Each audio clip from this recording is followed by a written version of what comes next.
Salut à tous, on se retrouve pour un nouvel épisode des vidéos sur les transferts, donc le 38e épisode aujourd'hui. C'est parti les gars, on a quasiment un mois jour pour jour de l'ouverture du Mercato 2021, donc pas mal d'infos aujourd'hui. On commence tout d'abord avec Valentin Rosier. L'Olympique de Marseille aurait formulé une offre de 6 millions d'euros Sporting Portugal pour Rosier.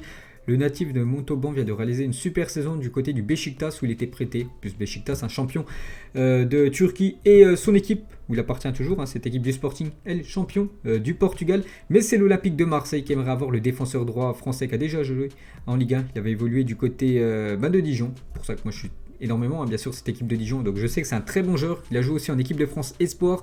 Donc Marseille qui a laissé filer Hiroki Sakai, enfin surtout le japonais, retourne au pays, il retourne jouer au Japon, donc il faut un nouveau défenseur droit, c'est pour ça qu'il pense à Valentin Rosier. Ensuite, des nouvelles de Tanguy Kouassi, l'ancien joueur du Paris Saint-Germain qu'on voit plus trop les gars, parce qu'il joue du côté du Bayern. Il y a eu le problème au Bayern, il y a beaucoup de monde au milieu de terrain, et le problème c'est qu'on ne le voit plus du tout jouer, Tanguy Kouassi. Et le RB Leipzig va contacter le Bayern pour obtenir le prêt de Tanguy Kouassi. Le jeune français n'est pas contre cette idée, donc je pense que ça peut être bénéfique pour toutes les parties, que ce soit pour le joueur. Je pense en quittant le Bayern pour rejoindre Leipzig, il jouera beaucoup plus.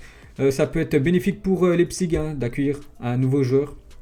Et ça peut être bénéfique pour le Bayern de prêter son joueur, alors qu'il ne joue pas du tout dans l'équipe. Comme ça, il pourra avoir un peu plus d'expérience et revenir du côté du Bayern et espérer avoir une place de titulaire peut-être dans les futures saisons. Donc voilà, peut-être Kouassi toujours en Allemagne, mais du côté du RB Leipzig.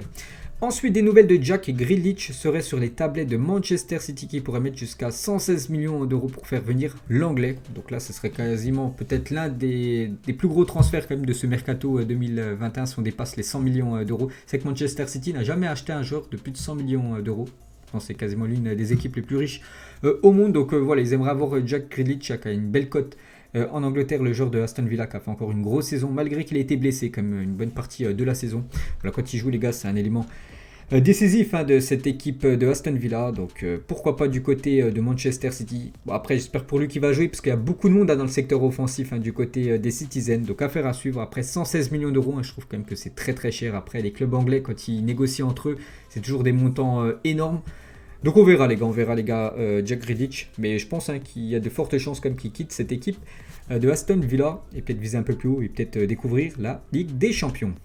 Ensuite, Mino Raiola discute avec le FC Barcelone pour proposer Donnarumma. Ter Stegen reste à 100% comme gardien titulaire, il est intouchable. Le Barça va prochainement décider s'il signe Donnarumma ou non. La Juve est aussi intéressée.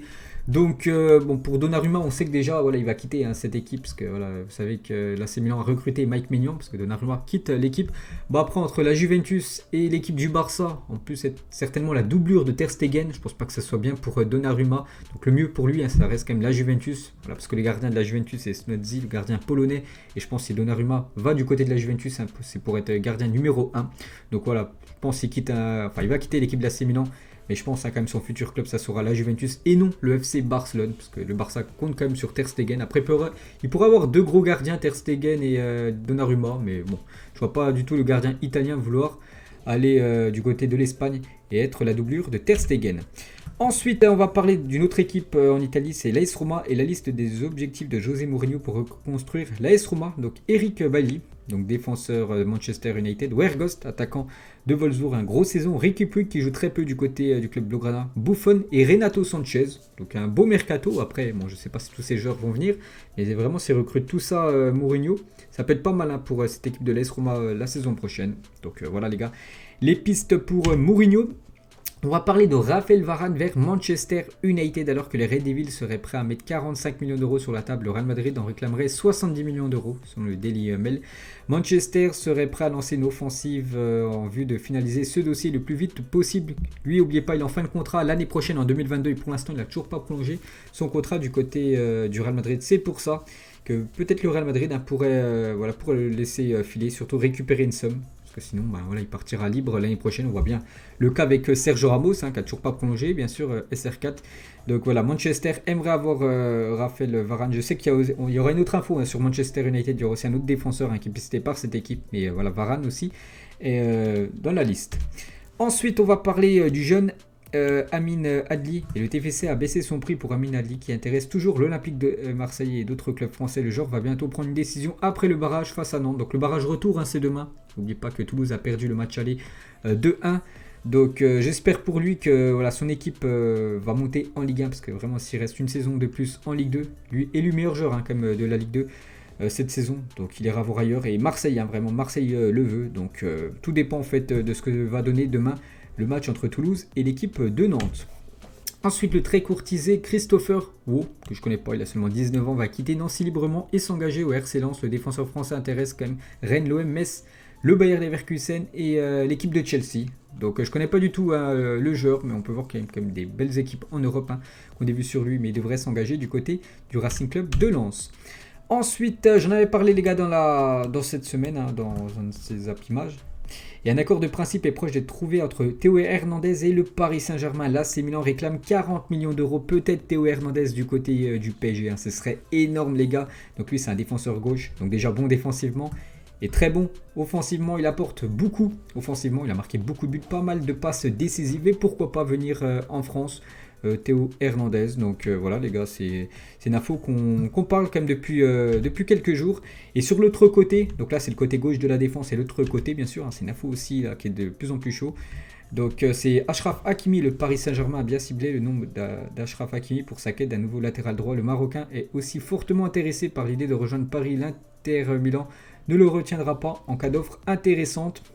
Donc ce serait peut-être un transfert aux alentours des 60 millions d'euros. Après, il n'y a pas que le Paris Saint-Germain qui est sur le dossier Achraf Hakimi, puisque 3 clubs s'intéressent au Marocain, le PSG, Chelsea et le Bayern. Mais le Paris Saint-Germain, c'est quand même la piste numéro 1 pour le joueur marocain. Quiconque veut Hakimi devra faire une offre époustouflante. Voilà, d'après les dirigeants de l'Inter, bien sûr. Parce qu'ils savent que l'Inter, ils ont fait une grosse saison, donc il y a beaucoup de joueurs qui ont pris de la valeur. C'est pour ça qu'ils veulent vendre beaucoup de joueurs. C'est pour ça qu'Antonio Conte a quitté le club, parce que voilà, les dirigeants ont dit il faut qu'on vende pas mal de joueurs pour récupérer de l'argent. C'est pour ça que lui a dit non, ça va pas être possible. J'étais champion avec cette équipe-là, je veux continuer avec cette équipe-là. Et voilà, ça va pas du tout du côté d'Inter parce qu'on perd quand même pas mal de joueurs, dont Achraf Hakimi qui a une belle cote, 60 millions d'euros que pourrait récupérer l'équipe de l'Inter. Donc sur le côté droit, du côté du PSG, d'énormes lacunes depuis pas mal de saisons. Et avec Hakimi, les gars, ça peut être très très lourd la saison prochaine. Et pourquoi pas avec Hernandez en plus. On verra les gars, on verra ce que ça va donner. Et Florenzi, du coup, lui va quitter parce qu'il était prêté avec option d'achat. Il va retourner du côté de l'AS Roma et il pourrait être soit vendu ou prêté du côté de l'Inter Milan, tout simplement, pour remplacer Hakimi. Officiel, Nicolas Depréville quitte Bordeaux. Il y aura passé 4 saisons. Voilà, Depréville, donc c'est officiel. Il quitte les Girondins de Bordeaux pour l'instant. Je ne connais pas du tout son futur club. Des nouvelles du genre marseillais, parce qu'il appartient toujours à l'Olympique de Marseille, c'est Radojnik. Et le Hertha Berlin aurait décidé de ne pas lever l'option de Radojnik. L'ailier reviendra donc à l'Olympique de Marseille. Donc voilà, retour pour lui du côté de la Ligue 1. Je ne sais pas si Marseille va le conserver ou le prêter ou le vendre définitivement, j'en sais rien. Mais voilà, le Hertha ne lève pas son option d'achat.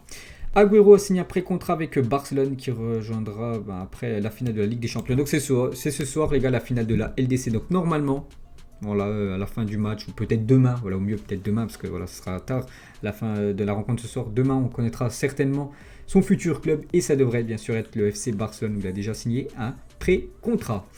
Ensuite, nouvelle info sur Manchester United, on avait parlé de Varane tout à l'heure, et Ole Gunnar Solskjaer a fait une liste des joueurs qu'il souhaite avoir dans son effectif la saison prochaine. Donc Harry Kane, Declan Rice, grosse saison aussi pour le milieu anglais, Sancho et Potores. Je vous ai dit, il y avait Varane et un autre défenseur ciblé, Potores, le défenseur de Villarreal, puisqu'il a gagné la finale de l'Europa League il y a quelques jours contre Manchester. Donc sont les principaux noms de cette liste. Donc voilà, encore des belles rumeurs qui pourraient partir du côté des Red Devils. Ensuite, un joueur aussi qui va avoir la cote, et je pense qu'il va quitter son club, c'est Jérémy Boga, est emballé à l'idée de jouer à l'Olympique de Marseille la saison prochaine. Pablo Longoria pourrait tenter d'intégrer au joueur dans la transaction. Sassuolo se montre gourmand et réclame 20 millions d'euros. L'Atalanta et l'Olympique Lyonnais sont sur le dossier pour ce joueur né du côté de Marseille. Donc bien sûr, il connaît très bien l'Olympique de Marseille, mais il n'a jamais joué à l'OM. Il avait joué du côté de la SPTT Marseille. Donc c'est un club à côté, enfin de la ville de Marseille, mais c'est pas l'Olympique de Marseille. Donc voilà, l'OM pourrait accueillir Jérémy Boga, qui a fait une belle saison du côté de Sassuolo. Ensuite, des nouvelles de Philippe Coutinho. Alors lui, on l'a complètement oublié. Coutinho, c'est quand même une sacrée douille pour le Barça qui avait mis comme plus de 140. Je crois que c'était 145 millions exact son transfert. Et actuellement, blessé encore Coutinho. Et le Barça est ouvert à une vente de Philippe Coutinho cet été. Et on entendait la rumeur Arsenal. Du coup, Arsenal n'est pas intéressé. Mais voilà, bien sûr, Coutinho devrait quitter cette équipe des Blaugrana. Peut-être, pour moi, le mieux pour lui serait un retour en Première Ligue. Je sais pas, une équipe comme Tottenham. Voilà, Tottenham un peu, pourrait s'offrir Philippe Coutinho. Voilà, pour vraiment qu'il se relance, parce que là, actuellement, en Espagne, hein, c'est pas du tout ça pour le joueur brésilien.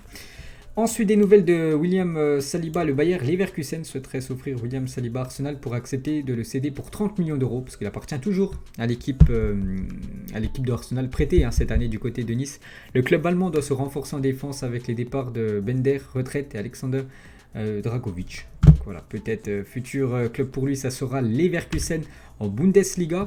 Ensuite, concernant Manchester United, cette fois-ci, c'est concernant un gardien. On a déjà eu 2 infos sur Manchester. Cette fois-ci, c'est David De Gea qui devrait peut-être aller voir ailleurs. David De Gea, on a vu que lors de la finale, 11 tirs au but, il n'en a arrêté aucun. Puis quand c'est à lui de tirer, il n'a pas marqué.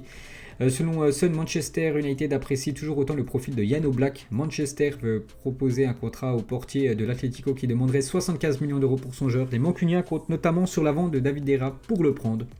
Après, Jan Oblak, c'est très cher. Il faut que l'Atlético accepte de laisser filer Jan Oblak, qui a été élu homme du mois en Liga là, lors du dernier mois du championnat. Donc voilà les gars. Après, il va falloir quand même verser quand même beaucoup d'argent bien sûr pour s'offrir le gardien slovène, qui est un gardien tellement sous-coté.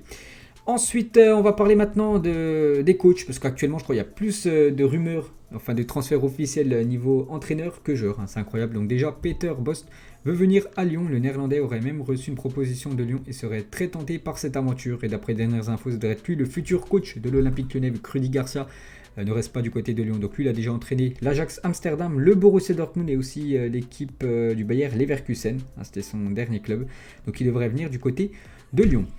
Simone Inzaghi est sur le point de devenir le futur entraîneur de l'Inter Milan, toujours pas officiel, mais Simone Inzaghi qui était actuellement l'entraîneur de la Lazio, donc il a cassé son contrat à l'amiable, donc il devrait rejoindre cette équipe de l'Inter, vu que l'Inter, bien sûr, vous savez que Conte a quitté l'équipe. Donc voilà, Simone Inzaghi du côté de l'Inter. Allegri, lui, c'est officiel, on l'a pris aujourd'hui, c'est officiel, il rejoint la Juventus. Il avait déjà entraîné 5 années l'équipe de la Juventus, j'en ai parlé aujourd'hui dans ma vidéo Zap Image. 5 années, donc 5 titres de champion d'Italie. Il a atteint en 5 années 2 fois quand même la finale de la Ligue des Champions. 4 coupes d'Italie remportées sur 5 années où il a entraîné. Donc c'est quand même un beau palmarès.